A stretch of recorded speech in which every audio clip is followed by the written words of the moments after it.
এটা অনেকের পছন্দ হবে না এই কথাটা, আমি জানি। এখানে অসংখ্য মানুষ আছেন, এটা আপনাদের পছন্দ হবে না। অধিকাংশের কাছে হয়তো আমি এই কথার কারণে অপ্রিয় হতে পারি, কিন্তু কার কাছে অপ্রিয় হলাম, কার পছন্দ হলো না সেটা মুখ্য না। মুখ্য হচ্ছে আমার ইসলাম আমাকে কি বলে, আমার দ্বীন আমাকে কি শিক্ষা দেয়। সেটা যদি অপছন্দেরও হয় সেটাই আমাদেরকে বলতে হবে। আমি যেহেতু এই গ্রামে ছিলাম, এই গ্রামের সাথে আমার সম্পৃক্ততা রয়েছে। এই গ্রামে এক ধরনের অর্থনৈতিক বিনিময় প্রচলিত রয়েছে, যেটাকে আপনারা নাম দেন পত্তন। এটাকে আপনারা যে নামেই ডাকেন না কেন, এটা সরাসরি সুদ। আমার পরিবার সহ আশেপাশে অনেকে আছে এই ধরনের বিষয়ের সাথে সম্পৃক্ত ছিল, কিন্তু আমরা যখন বুঝেছি, আমরা যখন পড়াশোনা করে জেনেছি, আমরা যখন আলেমদের থেকে পরামর্শ নিয়েছি, বিশ্বাস করেন যেই দিন থেকে আমরা এই পথ থেকে ফিরে এসেছি, বরং সচ্ছলতা আরো বেশি প্রশস্ত হয়েছে। কসম করে বলছি, আপনারা জানেন আমার বাবার অর্থনৈতিক অবস্থা, আমার দাদাদের অর্থনৈতিক অবস্থা।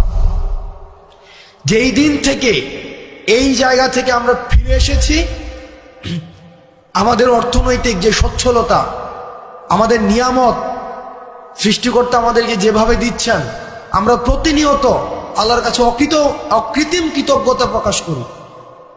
আপনাদের কাছে অনুরোধ থাকবে, এই যে আমরা দেখি টাকা থেকে টাকা বৃদ্ধি পায়, এটা অসংখ্য পরিবারকে নিঃস্ব করে দেয়।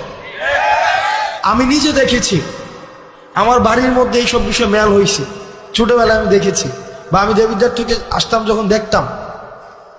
অনেকে আমাকে অপছন্দ করতে পারেন, আপনি আমাকে অপছন্দ করেন, সেটা আমার দেখার বিষয় না, কিন্তু এটাই সত্য।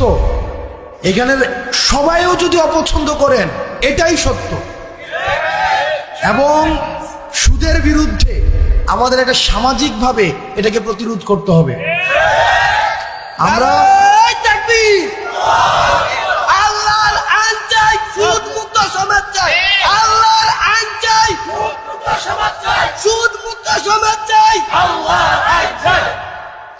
আপনাদের কাছে অনুরোধ থাকবে, আপনারা সুদকে বন্ধ করে দেন, আমরা চেষ্টা করব। আপনারা যদি আমাদেরকে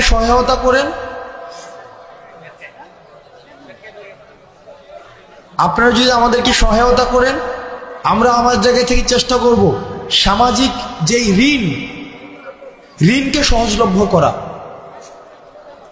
সামাজিক ঋণ প্রদানকে সহজলভ্য করা। আপনাদের কাছে মনে হতে পারে যে এটা তো একটা মাহফিল। ইসলাম তো পূর্ণাঙ্গ দিন ব্যবস্থা।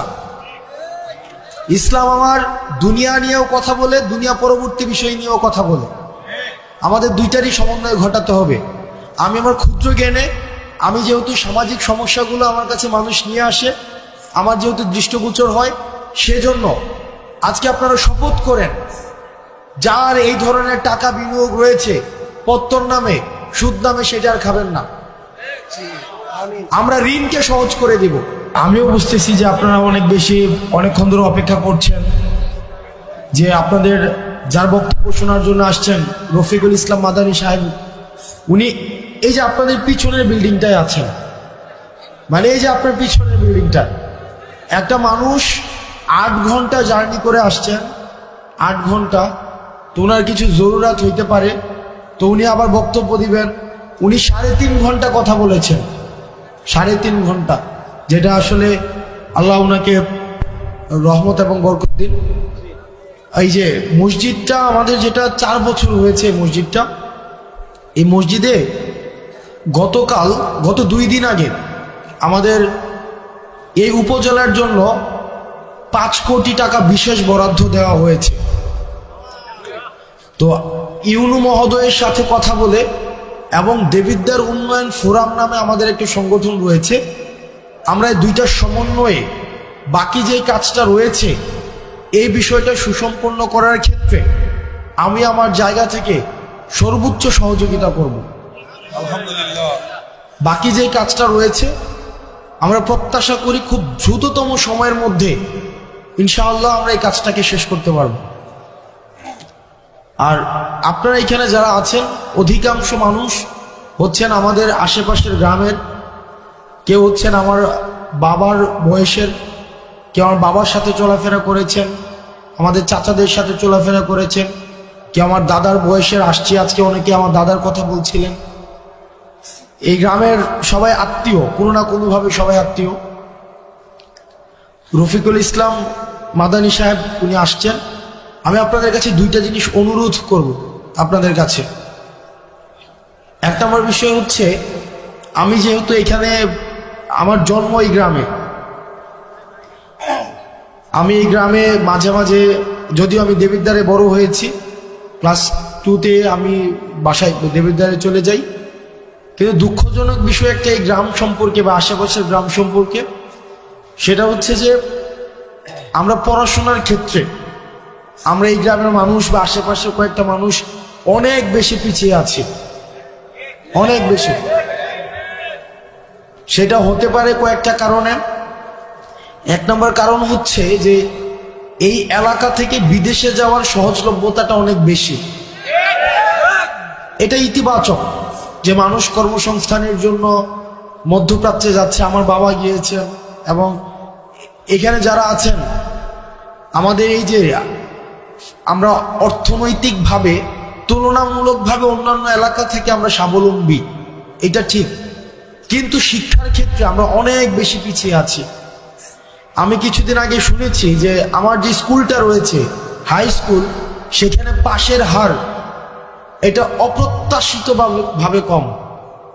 সারা বাংলাদেশে যেখানে এখন শিক্ষাক্ষেত্রে মান অনেক উঁচু, সেখানে পাশের হার অনেক বেশি কম।